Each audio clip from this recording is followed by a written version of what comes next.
நீங்கள் physical gold தான் வாங்கணும்னு நினைக்கிறீங்கன்னா ஆர்னமெண்ட்ஸை எப்படி வாங்கலான்றதை பார்க்கலாம். நீங்கள் மந்த்லி சேவிங் ஸ்கீமில் ஜாயின் பண்ணி மந்த்லி இன்வெஸ்ட் பண்ணி ஃபிசிக்கல் கோல்டை நீங்கள் வாங்கலாம். அதாவது மந்த்லி சேவிங் ஸ்கீமில் எய்தர் வெயிட்டை பேஸ் பண்ணியோ இல்லை அமௌண்ட்டை பேஸ் பண்ணியோ எது பெட்டராக இருக்கோ அதுக்கு ஏற்ற கோல்டு கிராம்ஸை உங்களுக்கு அலோகேட் பண்ணுவாங்க. இதே கோல்ட் ப்ரைஸ் இன்க்ரீஸ் ஆகுது அப்படின்னா வெயிட் ஸ்கீம் பெட்டராக இருக்கும். இதே கோல்ட் ப்ரைஸ் கம்மியாகுதுன்னா அமௌண்ட்டை பேஸ் பண்ணி உள்ள ஸ்கீம் உங்களுக்கு பெட்டராக இருக்கும். ஸோ இது ரெண்டுத்தில் எது பெட்டராக இருக்கோ அதை பேஸ் பண்ணி உங்களுக்கு கிராம்ஸ் அலோகேட் பண்ணுவாங்க.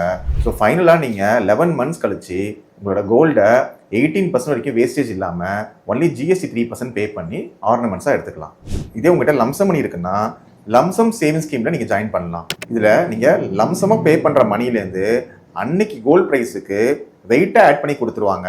நீங்கள் 11 மந்த்ஸ் கழிச்சு ஜிஎஸ்டி மட்டும் பே பண்ணி அப் டு 18% வரைக்கும் வேஸ்டேஜ் இல்லாமல் அந்த கோல்டை வாங்கிக்கலாம். லம்சம் ஸ்கீமை பொறுத்த வரைக்கும் சில ஜுவல்லர்ஸ் பார்த்தீங்கன்னா மினிமம் 2 lakhs ஸ்டார்ட் பண்ணுறாங்க. சில ஜுவல்லர்ஸ் பார்த்தீங்கன்னா மினிமம் 50,000 rupeesலேருந்து ஸ்டார்ட் பண்ணுறாங்க.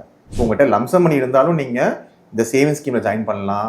இல்லை மந்த்லி பேஸில் பே பண்ணுறதுனாலும் மந்த்லி சேவிங் ஸ்கீமில் ஜாயின் பண்ணலாம். ஸோ உங்களுக்கு கோல்டு ஆர்னமெண்ட்ஸ் தான் வேணும், ஒரு மேரேஜுக்காக யூஸ் பண்ணணும்னு நினைக்கிறீங்கன்னா இந்த மாதிரியான சேவிங் ஸ்கீமில் ஜாயின் பண்ணி நீங்கள் பெனிஃபிட் அடையலாம். நீங்கள் கோல்டு இன்வெஸ்ட்மெண்ட்டை பற்றி இன்னும் டீட்டெயிலாக தெரிஞ்சுக்கணும்னு நினைக்கிறீங்கன்னா என்னோட சேனலில் ஒரு டீட்டெயில் வீடியோ கொடுத்துருக்கேன். அதோட லிங்க்கை டிஸ்கிரிப்ஷனில் கொடுக்குறேன், செக் பண்ணி பாருங்கள்.